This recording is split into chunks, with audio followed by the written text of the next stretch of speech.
Yo soy Jorge Rodríguez y efectivamente en este momento todo Chile se encuentra en un periodo de reflexión. Las elecciones serán el domingo 16 de noviembre y hay 8 candidatos que se disputan el sillón presidencial.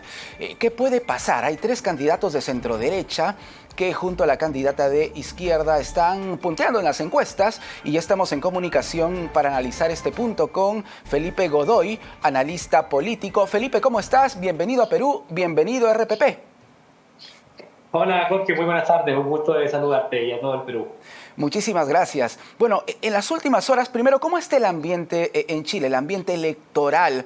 ¿Cómo se encuentra la ciudadanía de cara a esta fecha tan importante, el domingo 16 de noviembre?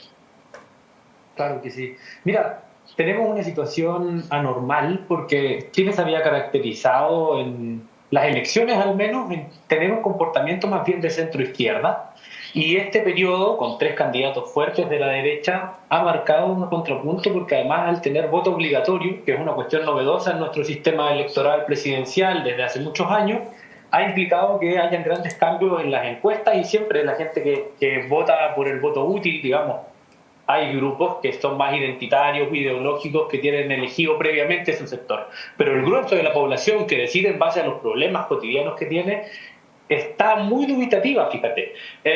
La izquierda tiene un poco más clara su posición. Digo, el gobierno, por ejemplo, el presidente Boric ha oscilado entre un 25 y un 35 de aprobación, sean tus mejores o tus peores momentos. Y eso es Claro. más o menos lo que dan las encuestas a la candidata oficialista Janet Jara, que fue por lo demás ministra de este gobierno. Sí. Mientras que por el lado de la derecha, si uno suma, pasamos del 50 con diferencia, del 50% quiero decir, entre lo que marcan los distintos candidatos, que estaban muy claros hasta hace unos días y ahora no tenemos un poco más dudas de quién va a pasar a segunda desde ese sector. Claro, entonces, Felipe, una primera conclusión podría ser que, al menos según los números, correcto, el candidato de centro derecha que pase la segunda vuelta junto a Janet Jara tendría, ¿no? Esto en condicional, la posibilidad de ganar. Claro, todo puede suceder Exacto. en el último minuto, pero al menos según los números. Exacto, exacto. De hecho, parte de la campaña en el sector de la derecha ha oscilado precisamente en torno a esa idea. Nosotros tenemos muy brevemente un panorama de... Hay una candidata que es la continuación de Sebastián Piñera, por decir de alguna forma, nuestro expresidente, que representa la centro derecha tradicional, y luego tenemos otros 2 representantes que son de una derecha más extrema, uno que tiene un perfil de derecha conservadora, que fue parte de la derecha tradicional y termina renunciando a esta porque dice que abandonaron, digamos, el proyecto histórico, que es José Antonio Kast, quien tiene la mayor cantidad de posibilidades de pasar a segunda vuelta y volverse presidente de nuestro país.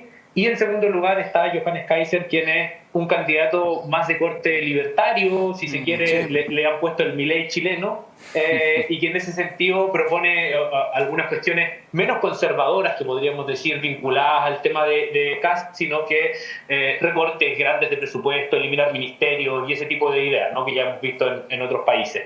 Y Claro. la candidatura gira un poco en quién puede ganar la Jara, y el miedo que ha planteado el sector de Kast es que Kaiser no podría ganar, que es el único escenario en que la candidata oficialista podría eventualmente, según señala la encuesta, ganar el balotaje.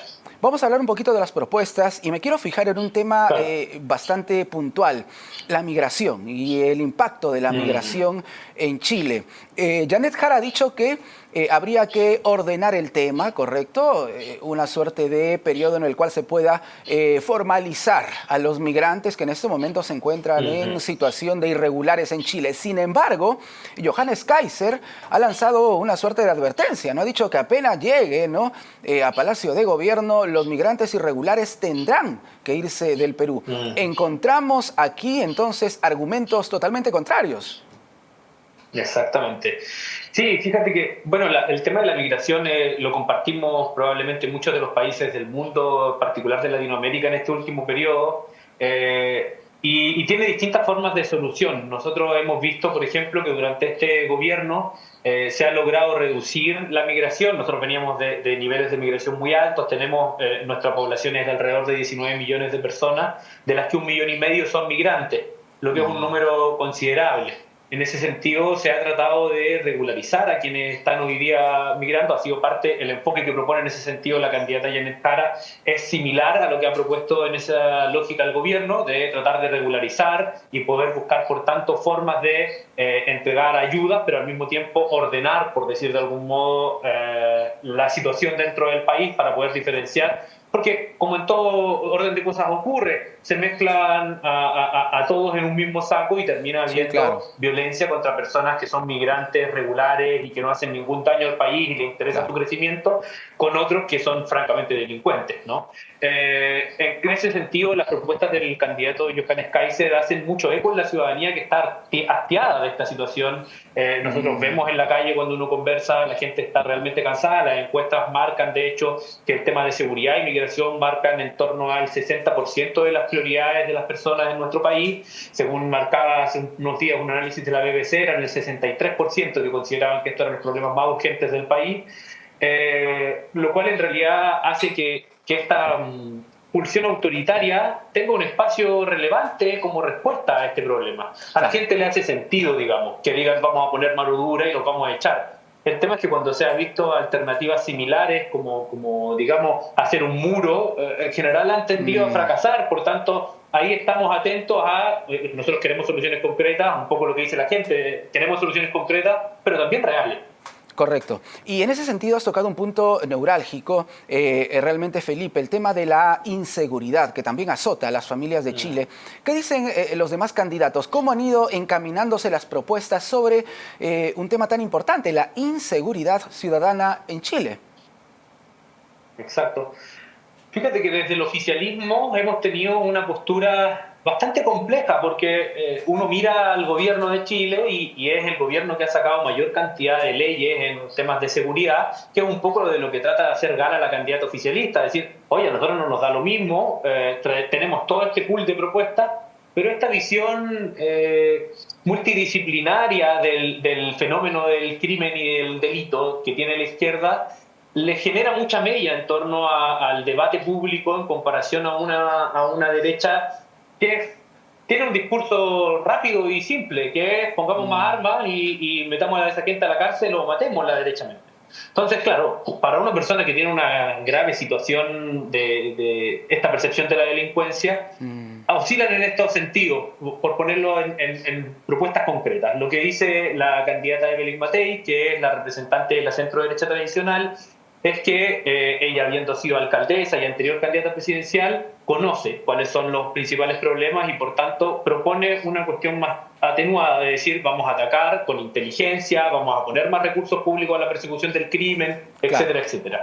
Mientras que los otros dos candidatos de extrema derecha hacen propuestas más del corte que tú señalabas, como decir, no, nosotros lo que vamos a hacer es llegar el primer día y vamos a hacer operativos que, no sé, le decían en el debate que tuvimos hace un par de días, le daban el ejemplo de lo que pasó en Brasil, que veíamos en la favela, oye, pero ¿eso es lo que ustedes quieren? Y algunos decían, sí, a mí no me va a temblar la mano. Entonces, claro, ahí hay marcado el contrapunto de los periodistas chilenos de decir, nosotros no estamos en esa situación y hay que ser duros, pero veamos con calma cuáles son las mejores medidas. Para finalizar, Felipe, y en 30 segundos, por favor, 30 segunditos, ¿cómo deja esta situación a Gabriel Boric, el presidente chileno? ¿Qué balance se podría hacer al llegar al final ya de su mandato? Claro. Nosotros creemos que Gabriel Boric ha sido un presidente que ha tenido un gobierno complejo, con 2 procesos constituyentes y una serie de situaciones, como fue el estallido social y la pandemia de las que veníamos saliendo, por lo que cuando uno lo evalúa desde el punto de vista de lo que prometía, podríamos pensar que fue un mal gobierno, porque las promesas que él hacía no se cumplieron. Pero viendo la situación actual, uno considera que se logró inventar el rumbo, en la mayoría de los estándares económicos. Chile queda en una muy buena posición luego de este gobierno, y cuando uno conversa, que con esto cierro, con la gente, están todos convencidos de que Gabriel Boric va a tener un segundo gobierno que va a ser mejor que el primero, y hay una sensación generalizada de que, mira, hay cosas que me gustan más o menos, pero fue un buen liderazgo y de eso no hay seguir. Así que estamos contentos en ese sentido. Felipe, muchísimas gracias. Un fuerte abrazo hasta Chile. Chile se alista para ir a las elecciones con 8 candidatos. Imagínate nosotros que para el próximo año tenemos 39 iniciativas electorales que van a estar en carrera para ocupar el sillón presidencial. En fin, hasta aquí Vuelta al Mundo. Soy Jorge Rodríguez. Continúa con la programación de RPP. Te dejo con Economía para Todos. Chau, chau.